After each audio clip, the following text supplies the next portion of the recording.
ఇవాళ ఆంధ్రప్రదేశ్ రాష్ట్రంలో ఒక అంశం అయితే ప్రజలందరూ కూడా ఆలోచన చేయాలి.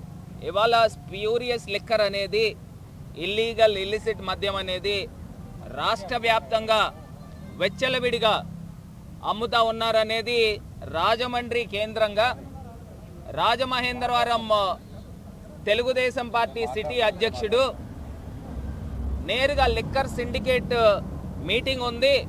రాజమండ్రి సిటీకి రూరల్కి సంబంధించి 39 షాపులకు సంబంధించి మీటింగ్ ఆనంద్ రీజెన్సీలో ఉంది. మీరు అందరు రండి, బ్రాండ్లు పెంచి అమ్ముకోవాలి అంటే ఎక్స్ట్రా అమ్ముకోవాలి అంటే బ్రాండ్లు అంటే వీళ్ళు తయారు చేసే బ్రాండ్లా ఏ బ్రాండ్లు అని అడుగుతా ఉన్నా. స్ప్యూరియస్ లిక్కర్ అనేది జరుగుతూ ఉంది, ఖచ్చితంగా జరుగుతూ ఉంది. అంటే బ్రాండ్లు ఎక్స్ట్రా వేసి అమ్ముకోవాలి అని చెప్తా ఉన్నాడు. బెల్ట్ షాపులు ఏ పరిధిలో ఆ పరిధిలో బెల్ట్ షాపులు పెట్టాలి, కానీ పక్క షాపు వాడు వచ్చి ఈ షాపులో ఈ ఏరియాలో బెల్ట్ షాపులు పెట్టకూడదని ఇంకొక అంశం చెప్పాడు. దీంతోపాటు ఎక్సైజ్ ఆఫీసర్లకి బ్రైబ్ చేయాలి. వాళ్ళు ఇంత అమౌంట్ అడుగుతూ ఉన్నారు, ఈ అన్నాటి గురించి చర్చ జరగాల. ఒక్కొక్కళ్ళు బాండ్ పేపర్లు 100 రూపాయల బాండ్ పేపర్ల పైన సంతకాలు చేసుకొని ప్రతి షాపు వాడు లక్ష రూపాయలు చెక్లు ఇవ్వాలి.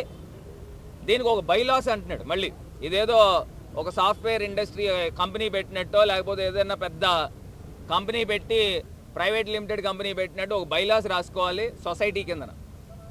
అంటే సిండికేట్ని లీగలైజ్ చేస్తూ ఉన్నాడు. ఇదే చంద్రబాబు నాయుడు గారు ఏం చెప్పారు, ఒక్క బెల్ట్ షాప్ ఉన్న బెండ్ తీస్తా అన్నాడు.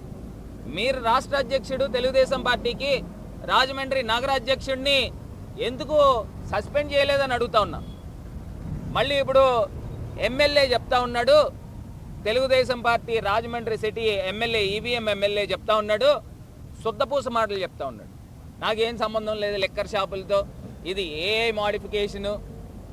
నేను అడుగుతా ఉన్నా, నీకు సంబంధం లేకపోతే నీ పిఆర్ఓ ఇప్పుడు లిక్కర్ సిండికేట్ మీటింగ్ ఉంది, 11:30కి మీటింగ్ ఉందని నీ పిఆర్ఓ ఇగో ఇది ఎమ్మెల్యే ఇది ప్రోగ్రామ్స్ ఏమని పెట్టాడు, 17వ తారీఖున ఉదయం 11:30కి శ్రీకన్య ఇన్లో మీడియా మిత్రులందరికీ కూడా లిక్కర్ షాప్ ఓనర్లు సిండికేట్ అంతా కూడా మీటింగ్ పెడతా ఉన్నారు, ప్రెస్ మీటు, మీరు హాజరు కండి అని చెప్పి